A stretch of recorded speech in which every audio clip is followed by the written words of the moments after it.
Hello दोस्तों, मेरे YouTube channel पर आपका स्वागत है। तो चलिए कहानी से पढ़कर कहानी अच्छी लगे तो प्लीज़ चैनल को लाइक जरूर शेयर।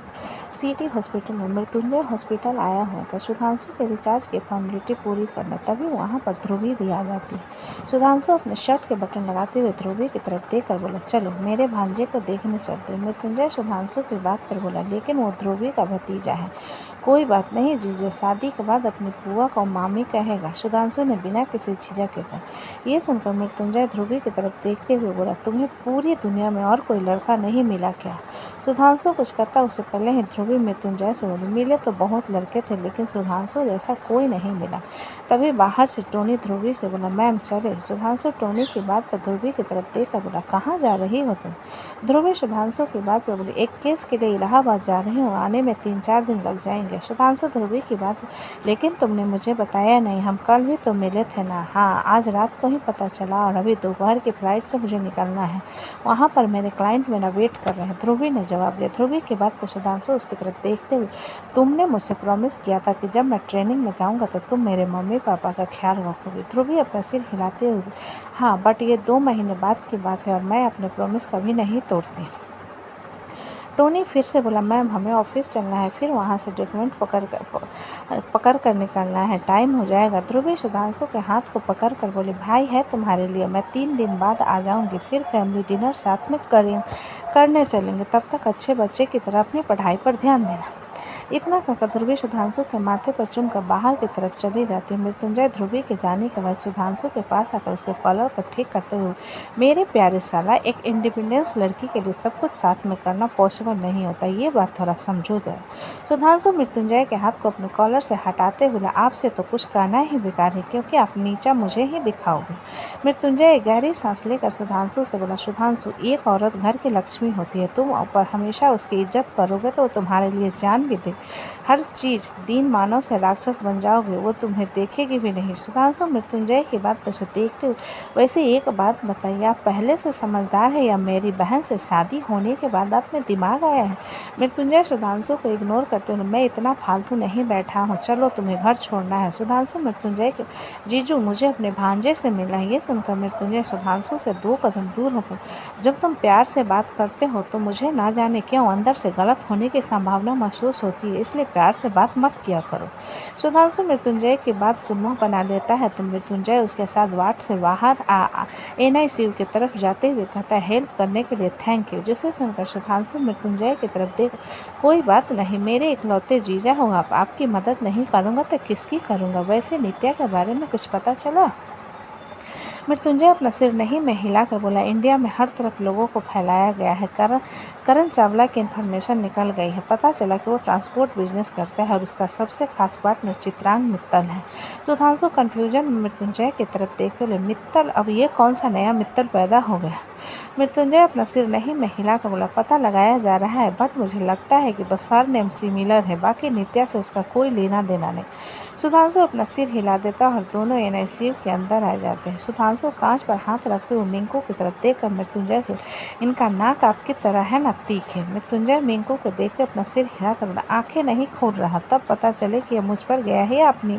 सुधांशु मृत्युंजय की बात पर बोला, डोंट वरी, मेरी बहन पर जाएगा पूरी तरीके से, मैं इन्हें आपकी तरह बनने ही नहीं दूंगा। मृत्युंजय सुधांशु के बात पर 2 मिनट उसे घूरने के बाद बोला, चलो। अब सुधांशु अपना सिर हिलाता है और मृत्युंजय उसे लेकर सीधा अवस्थी हाउस के लिए निकल जाता है। अवस्थी मेंशन में फलक पिछले दिन से शैलेंद्र अवस्थी के वापस आने का वेट कर रही थी क्योंकि अपने बिजनेस के कारण पहले से काफ़ी परेशान था, क्योंकि उसके कंपनी के शेयर दिन पर दिन नीचे गिरते जा रहे थे। फलक मेन हॉल में बैठे हुए थे, तभी शैलेंद्र अंदर आते हुए नजर आते हैं, जिन्हें देखकर फलक सोफे से खड़ी होकर कहती है, आप आ गए? शैलेंद्र फलक के बाद तो उसकी तरफ देखते हुए, सॉरी बेटा, तुम पर ध्यान नहीं दे पाया, आपका ध्यान मुझ पर होता ही कब है, आपका ध्यान तो पराई औरतों में होता है और उनसे नज़र हटेगी तब जाकर बेटी पर नजर आएगी ना। फलक ने गुस्से में कहा। फलक की बात को सुनकर शैलेंद्र अपनी आंखें छोटी कर बोली, ये क्या बकवास कर रही हो फलक, दिमाग खराब नहीं हुआ है ना तुम्हारा? फलक शैलेंद्र की बात पर गुस्से से बोली, मुझे पहले से पता था कि आप मॉम से बिल्कुल प्यार नहीं करते, लेकिन मुझे ये नहीं पता था कि आप इतने जलील और घटिया इंसान हैं। ये सुनकर शैलेंद्र गुस्से से बोला, फलक, तुम्हारी बदतमीजी हमेशा बर्दाश्त करता हूँ, इसका मतलब ये नहीं कि तुम जो चाहो वो कहती रहोगी, मुझे कहना क्या चाहती हो? फलक अपने जींस के पॉकेट से निधि जी के और शैलेंद्र के कॉलेज टाइम की तस्वीर को उसके मुंह पर फेंकते हुए, आपका इनके साथ चक्कर चल रहा था जबकि आप मैरिड थे, क्यों? शैलेंद्र फटी आंखों से सारी तस्वीरें को देखते हुए बोले, तुम्हारे पास ये तस्वीर कहाँ से आई? ये मेरे कबर्ड में थी। मतलब मैं बिल्कुल सही सोच रहा था, तुमने इसे चोरी किया था, क्यों? आपके सारे घटिया करतूतें मेरे सामने आ गई तो आपको शर्म आ रही है? और शादीशुदा होने के बजाय किसी और के साथ चक्कर चलाने में आपको शर्म नहीं आई? फलक ने गुस्से में तिलमिलाते हुए, जिसे सुनकर शैलेंद्र फलक के गाल पर एक तमाचा जड़ कर बोले, तमीज से बात करो मुझसे। फलक अपने गाल पर हाथ रख शैलेंद्र को नफरत से देखते हुए, मुझे खुद पर घिन आती है कि मैं आप जैसे घटिया इंसान के बेटी हूँ। ये सुनकर शैलेंद्र ताली बजाते हुए, जब से पैदा हुए तब से तुम एक राजकुमारी की तरह मैंने रख, तुम्हारी हर ख्वाहिश को मैंने पूरा किया और अब मैं तुम्हारी नज़र में घटिया हो गया। ये जो ऐश के साथ इतने बड़े घर में रह रही हो, सारी चीज़ मुफ्त में नहीं मिलती। एक माँ की तरह तुम्हें पाल पोस कर बड़ा गया और अब उन सब का कर्ज तुम इस तरीके से चुका रही हो, मुझे घटिया कहकर। कभी तुमने इस बारे में सोचा कि तुम्हारा बाप किन दिक्कतों का सामना करते हुए तुम्हें ऐश की जिंदगी दे रहा है? फलक व्यंग भरी हंसी के साथ, दूसरे को मुंह का दीवार छीन कर अपनी औलाद का पेट भर कर आप हमें भी उनकी बद्दुआ का शिकार बना रहे हो। दूसरे के आंसू पर रोक कर, मुझे ऐश की जिंदगी नहीं चाहिए पापा, अगर आप अपनी मेहनत की एक रोटी मुझे खिला दो ना तो भी मैं खुश हूँ। मुझे नहीं चाहिए राजकुमारी जैसा ट्रीटमेंट। शैलेंद्र फलक की बात सुनकर अपना सिर हिलाते हुए, आज तुम नहीं बोल रही हो, ये केंद्र वे रुद्र कौशिक बोल रहा है, उसी ने तुम्हें भड़काया है ना तुम्हें मेरे खिलाफ, उसे छोड़ूंगा नहीं मैं। फलक अपना सिर नहीं में हिलाकर बोले, मेरे सामने आपकी सच्चाई रुद्र लेकर नहीं आया है, आपके कर्म लेकर आए हैं, क्योंकि जब पाप का घड़ा भरता है ना तो उसे फूटना ही होता, और अब आपके पाप का घड़ा फूट चुका है। मुझे आपके साथ एक पल नहीं रहना। शैलेंद्र दरवाजे की तरफ इशारा करते हुए, तो निकलो मेरे घर से और दोबारा कभी अपनी शक्ल मत देखो, जिस पर दिन भर भूख से पेट जलेंगे ना खुद बाप के पास आओगे रोते हुए। फलक गुस्से में अपने बेडरूम की तरफ चली जाती और अपने सामान लाकर अपनी माँ की तस्वीर को उठाते हुए कहते, आप जैसे घटिया इंसान के घर में उनकी तस्वीर भी नहीं होनी चाहिए। शैलेंद्र फलक के सामने खड़े होकर बोले, तुम मेरी बीबी की तस्वीर लेकर नहीं जा सकते। फलक शैलेंद्र के साइड से जाते हुए, आपको अदिति की मोम की तस्वीर को रखना चाहिए ना कि मेरी माँ की, क्योंकि प्यार तो अदिति की माँ थी ना आपकी। मेरी माँ क्या थी, सिर्फ आपके बिजनेस को बढ़ाने के लिए कर रईस जादी। शैलेंद्र मुड़कर जाते हुए फलक को देख चिल्ला कर बोले, हाँ चली जाओ, रह सकता हूँ मैं सबके बगैर। पहले तुम्हारी माँ चली गई, फिर निधि चली गई, फिर अदिति चली गई, अब तुम भी चली जाओ, नहीं चाहिए मुझे किसी का साथ। फलक शैलेंद्र की बात का कोई जवाब नहीं देते, सीधा मेंशन से बाहर निकल जाते। शैलेंद्र वहीं सोफे पर अपने सिर को पकड़ कर बैठ जाते हैं। इधर कौशिक मेंशन में फलक जाकर डोर बेल बजाती है तो चार्ली दरवाज़ा खोलता है। फलक के सूटकेस को देखते हुए कहता है, परमानेंट बसने आई हो या फिर कुछ दिन के लिए? फलक एक हाथ में अपनी माँ की तस्वीर पकड़े आंखों में नमी लिया चार्ली की तरफ देखकर बोली, रुद्रा कहाँ है? फलक के नम आंखों को देखते हुए चार्ली उसके हाथ से बैग लेते हुए बोला, क्या हो गया फलक, तुम ठीक तो हो ना? फलक चार्ली की बात पर रोना शुरू कर देती है, जिसे देखकर चार्ली थोड़ा घबरा जाता है तो पीछे से रुद्र आते हुए कहता है, क्या हो रहा है यहाँ पर? फलक चार्ली को साइड कर जाकर रुद्र को गले लगा लेती है। अचानक फलक के ऐसा करने पर रुद्र भी थोड़ा हैरान हो जाता है, फिर उसके पीठ को सहलाते हुए कहता है, क्या हुआ फलक, किसी ने कुछ कहा तुमसे? फलक रोते हुए, मैं उस घर को छोड़ कर आ गई। रुद्रा चार्ली की तरफ देखता है तो चार्ली अपना सिर हिलाकर फलक के बैग को रुद्र के कमरे की तरफ ले जाता है। वहीं चार्ली के जाने के बाद रुद्रा फलक को कमर से पकड़ कर उठाता है तो फलक अपने रुद्र के कमर पर लपेट लेती है और रुद्र फलक को ले जाकर सोफे पर उतारते हुए कहता है, तुम बैठो तो सही, फिर इत्मीनान से बताओ कि क्या हुआ। फलक रुद्र के हाथ को कस कर पकड़े उसकी तरफ देखते हुए बोली, रुद्रा चलो ना शादी कर लेते हैं। रुद्र फलक की बात पर अपना सिर हिलाते हुए बोला, हो फलक हम करेंगे, लेकिन पहले बताओ तो सही हुआ क्या है। फलक जो कुछ भी उसके घर में हुआ था सब कुछ उसे रुद्र को बता देती है। पूरी बात सुनने के बाद रुद्र गहरी सांस लेकर, ठीक है तुम कमरे में जाकर आराम करो, मैं हम दोनों की शादी के बारे में कुछ सोचता हूँ। फलक रुद्र की बात में बोली, इसमें सोचना क्या है, तुम कह रहे थे ना कि हम शादी करेंगे तो अभी करने में क्या दिक्कत है? रुद्र फलक की बात में बोला, फलक सब चीज़ों को देखना पड़ेगा ना, शादी की तैयारी करनी पड़ेगी, अब शादी हो रही है तो थोड़ा धूमधाम से करेंगे ना, तो तुम जाकर आराम करो। फलक रुद्र की बात पर अपना सिर हिलाते हुए रुद्र के कमरे की तरफ चली गई। रुद्रा अपना फ़ोन निकालते हुए गार्डन की तरफ चला जाता है। उधर शारंग कंपनी में ऋतिक बिना किसी भाव के मृत्युंजय के केबिन में उसके सामने बैठे हुए थे। मृत्युंजय जो कि सुधांशु को छोड़कर आ चुका था, ऋतिक की नज़रों को इग्नोर करते अपना काम करने लगता है। तभी वहाँ पर कशिश आकर मृत्युंजय से बोला, मृत्युंजय मीरा को अल्ट्रासाउंड के लिए अस्पताल लेकर जाना था, तुम प्लीज उससे बात कर लो ना। मृत्युंजय कशिश की बात सुन उसकी तरफ देखते हुए बोला, क्यों, तुम्हारी बीवी हो क्या, तुम बात नहीं कर सकते हो उससे? कशिश अपने दांत पीसते हुए, तुम्हारे कारण तुम्हारी बहन मुझसे बात नहीं कर रही है, तुम दोनों भाई बहन एक जैसे हो नखरेबाज। मृत्युंजय कशिश के इरिटेशन को इग्नोर करते हुए, मुझे कोई फर्क नहीं पड़ता, जाकर खुद मीरा से बात कर लो। कशिश कुछ करता उससे पहले उसके फ़ोन में नोटिफिकेशन की आवाज़ आती है और इस वक्त मृत्युंजय के फ़ोन में भी नोटिफिकेशन की आवाज़ आती है। मृत्युंजय नोटिफिकेशन की आवाज़ को इग्नोर करते अपना फाइल पर फोकस कर लेता है, लेकिन कशिश जल्दी से अपना फ़ोन निकाल कर व्हाट्सएप ऑन करता है तो उसमें नित्या की वीडियो थी। कशिश वीडियो प्ले करता है। वीडियो से नित्या की आवाज़ को सुनकर मृत्युंजय कशिश की तरफ देखते हुए, तुम्हारी बहन की वीडियो है क्या? कशिश के हाथ कांपने लगते उसके रिएक्शन को देखते हुए मृत्युंजय फिर से कहता है, क्या हो गया कशिश? कशिश के हाथ से फ़ोन छूट कर गिर जाता है और वो हैरानी से मृत्युंजय की तरफ देखते हुए, नित्या ने शादी कर ली उस करण चावला से? कशिश की बात सुन मृत्युंजय अपना फ़ोन निकाल कर देखता है जिसमें उसे वही वीडियो मिली थी। मृत्युंजय पूरा वीडियो प्ले करता है। सारी वीडियो साथ में क्लोज थी। मृत्युंजय पूरी वीडियो देखने के बाद कशिश की तरफ देखते हुए, what the hell is going on? तुम्हारे घर में ये सब प्लानिंग चल रही थी और तुम्हें पता भी नहीं चला? कशिश के आंखों से आंसू की एक लकीर गाल पर खिंच जाती है। वहीं सोफे पर सिर पकड़ बैठ जाता है। मृत्युंजय अपनी कुर्सी से खड़ा होकर कशिश के पास जा उसके कंधे पर हाथ रखते, कशिश आंखों में नमी लिए मृत्युंजय की तरफ देखते हुए, मैंने क्या बिगाड़ा है सबका? कोई मुझे खुश रहने क्यों नहीं देता? मैं सोच भी नहीं सकता नित्या इतना घटिया हरकत कर सकती है।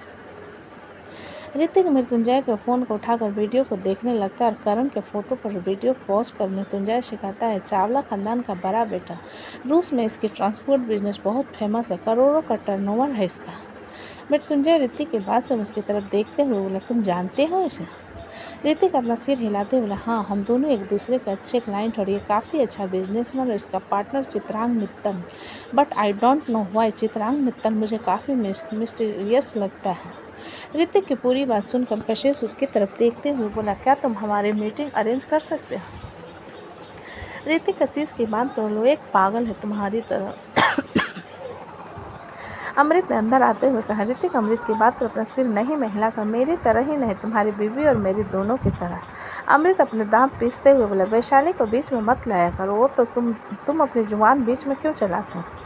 ऋतिक ने अपने दांत पीसकर कहा। कशिश उन दोनों के झगड़े के बीच में फ्रस्ट्रेट होकर बोला, मेरी बहन उनके साथ फंसी हुई हो, उसकी सजा है जो उसे करण चावला जैसा पागल मिला। ऋतिक ने कहा। कशिश ऋतिक के बात पर बोला, वो कोई नहीं होता मेरी बहन को तकलीफ देने वाला। नित्या मेरी बहन है। हाँ, नादानी में उससे गलती हो गई, लेकिन वो कोई दूध पीती बच्ची नहीं है। उसने ध्रुवी को मारने की कोशिश की है, सुधांशु की ज़िंदगी में ज़बरदस्ती घुसने की कोशिश की, और तुम उसे नादान नहीं कह सकते। बस इस बार मृत्युंजय ने कशिश को बात को बीच में काट कर कहा। कशिश हैरानी से मृत्युंजय की तरफ देखने लगता है, जिस पर ऋतिक कशिश से कहता है, करण पजेशिव है लेकिन he is a good person. तुम्हें छोड़कर पूरी दुनिया में सारे बंदे अच्छे हैं। अमृत ने ऋतिक की बात सुनकर अमृत की बात सुनकर, मैंने सुना कि तुम्हारी कोई शौतान आ गया है, वैसे अच्छी बात है, पुलिस और वकील की जोड़ी। अमृत ऋतिक के बाद सुन अपने दांत पिसते हुए बोला, तो तुम जैसे गुनहगारों को हम लोगों से दूर रहना चाहिए, तुम क्यों हमारे काम के बीच में नाक घुसा रहे हो? ऋतिक गुस्से भरी नज़र से अमृत की तरफ देखता है तो अमृत भी एक पल के लिए डर जाता है और चुपचाप जाकर सोफे पर बैठ जाता है। मृत्युंजय उन दोनों के चुप हो जाने के बाद ऋतिक की तरफ देखकर बोला, ऋतिक, क्या तुम करण चावला से चित्रांग मित्तल के बारे में कुछ पता लगवा सकते हो और हमें उसके साथ बात भी करनी? ऋतिक अमृत की तरफ इशारा करते हुए, अगर ये आपका मुंह बंद करके रखे तो मैं शांत दिमाग से सोच सकता हूँ।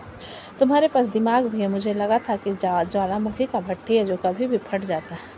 अमृत ने ऋतिक की बात पर कहा, जिसे सुनकर ऋतिक मृत्युंजय को घूरने लगता है तो मृत्युंजय चिढ़ते हुए अमृत से कहता है, तुम चुप नहीं रह सकते क्या? मैं नहीं रह सकता क्योंकि इस आदमी को देखकर मुझे गुस्सा आता है। अमृत ने तुनक कर कहा। अमृत की बात सुनकर ऋतिक खड़ा होकर बोला, मैं जा रहा हूँ घर, अगर मीटिंग फिक्स हो जाए तो मैसेज कर दूँगा। अमृत ऋतिक की बात पर बोला, हाँ हाँ, भलाई होगी हमारे लिए, निकलो यहाँ से। तभी एक गनशॉट की आवाज़ के साथ अमृत के उचक कर खड़ा हो जाता है क्योंकि अमृत सोफे पर पैर फैला कर बैठा था और उसके पैरों के बीच सोफे पर ऋतिक ने गोली चलाई। अमृत के चेहरे का तोते उड़ चुके थे, जिसे देखकर मृत्युंजय हैरानी से ऋतिक की तरफ देखते हुए, मेरा इकलौता जुड़वा भाई, ऐसा काम मत करो। ऋतिक मृत्युंजय की बात सुन अपने गन को कमर के पीछे दागते हुए बोला, अपने भाई को ज़रा काबू में रहने के लिए कही, वरना मेरे निशान निशाना नहीं चूकता। वो बक मशीन के बच्चे को सोचकर इसके सीने पर गोली नहीं चलाई। इतना कहकर ऋतिक मृत्युंजय के केबिन से बाहर चला जाता। अमृत ऋतिक को जाता हुआ देखकर गुस्से में चिल्लाकर बोला, bloody ridiculous person, I want to kill you. Mrityunjay Amrit को शांत करते हुए बोला, शांत हो जाओ, अब चिल्लाने से कुछ नहीं होगा और तुम जबान क्यों चलाते हो। अमृत केबिन से बाहर जाते हुए, तुम तो मेरे दुश्मन ही हो। मृत्युंजय अमृत की बात को इग्नोर करके कशिश की तरफ देखते हुए बोला, मैं डॉक्टर वर्मा को कॉल करके मीरा का अपॉइंटमेंट फिक्स कर देता हूँ, तुम मीरा का लेकर चले जाओ। कशिश मृत्युंजय की बात पर बोला, मृत्युंजय प्लीज़ नित्या को बचा लो। मृत्युंजय कशिश की बात सुनकर बोला, तुम परेशान होना बंद करो और जाओ मीरा को लेकर। कशिश अपना सिर हिलाता और मृत्युंजय के केबिन से बाहर चला जाता है। उसके जाने के बाद मृत्युंजय अपना फ़ोन निकाल किसी को मैसेज करने के बाद जाकर अपने कुर्सी पर बैठ जाता है। अनमोल का अपार्टमेंट विप्लव के ब्लैकमेल करने पर रिया फ्रस्ट्रेशन में अनमोल के अपार्टमेंट आई हुई थी, क्योंकि अनमोल भी यूनिवर्सिटी नहीं गया था। इसलिए रिया को पता था कि अनमोल सारंग विला से निकलने के बाद अपने अपार्टमेंट आया हुआ। रिया के लिफ्ट का दरवाज़ा खुलता है और वो आगे की तरफ बढ़ते हुए अनमोल के दरवाजे के पास पहुँचती है तो देखती है 2 लोग नीचे से कुछ उठा रहे थे। रिया अनमोल और अदा को देखते हुए अपने हाथ बांधकर खड़ी होते हुए अनमोल से बोले, क्या बात है, पड़ोसन से काफ़ी अच्छी दोस्ती हो गई आपकी प्रोफेसर। अनमोल रिया की आवाज़ सुनकर पलट कर उसकी तरफ देख खड़ा होकर बोला, रिया। रिया अदा की तरह इशारा करते हुए बोली, अरे नहीं, उनकी मदद कीजिए, मेरा क्या है, मैं तो इंतज़ार कर लूँगी। अनमोल रिया के बात पर उसके हाथ को पकड़ अदा की तरफ देख कर बोला, आइंदा से देख कर चलना। फिर रिया की तरफ देख कर बोला, चाली अंदर चलकर बात करते हैं। इतना कहकर अनमोल रिया को लेकर अपने अपार्टमेंट के अंदर चला जाता है और दरवाज़ा बंद कर देता है। तो दोस्तों, कहानी कैसी लगी मुझे कमेंट में अच्छी लगे तो प्लीज़ चैनल को लाइक करें, सब्सक्राइब करें और ज़्यादा से ज़्यादा शेयर करें। कहानी को पूरा सुनने के लिए धन्यवाद।